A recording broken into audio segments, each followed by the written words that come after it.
If for whatever reason you need to factory reset a JACE 9000 back to a clean slate where there's nothing in it, this is how you can do it. One thing you're going to want is you're going to want some type of serial shell or some way to communicate to this JACE. And in this case, I've downloaded this putty. That way you can see what's going on in the command line window. I've downloaded it for Windows 64, so I have that already installed on my computer. Underneath the cover on a JACE, you have this shutdown button, and then you have an LED right next to that. You have this status light, which is typically solid green, and then the beat light, which is flashing roughly every second. You have this debug connection here, which is USB-C. So you're going to need a USB-C by USB so you can hook it to your computer. So you have the software downloaded, you have this USB plugged in. The next thing you need to know is when you reset this to factory default, what is the default connection to this Ethernet port so you can get a connection through Workbench. The factory default information is that port defaults to 192.168.1.140. Your login and password are both lowercase admin. So we're hooked to the JACE through this debug connection with our USB. We have PuTTY. Now we need to know what COM port we're on. So if you go down to the taskbar down here, you can type in Device Manager. You could click on Device Manager. In my case, I already have it open. I'm going to scroll down until I see this ports.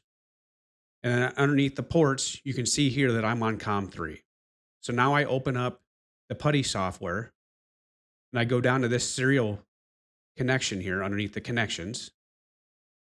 Up here, I put in my COM port. In this case, it's COM3. The speed's always going to be 115,200. I'll have 8 data bits, 1 stop bit, parity's none, flow control is none. I go back up to the session. I click on this little serial radio button. And then if I wanted to, I could save this, which I've already saved as a JACE. So I could type in what I want to save it as and save it. And then in the future, all I got to do is click on that. So I have a default. In my case, all I got to do is double click on this JACE. That opens up the command line window. And it looks like nothing is going on here, but I actually have a connection to the JACE. So now I hold the shutdown button. And this is why you want this command line window, because it allows you to see what's going on with the JACE. So I'm holding the shutdown button. I'm going to cycle the power to it while I'm still holding the shutdown button. You can see there that I have no communication because you have those 3 lines up there. Now plug it back in. And now it's going to say it realizes you're still holding the reset button. So now if I release it, then it's going to factory reset it. So now this is going to take around 5 minutes. Once that is reset, you'll hook back into your primary port with your Ethernet.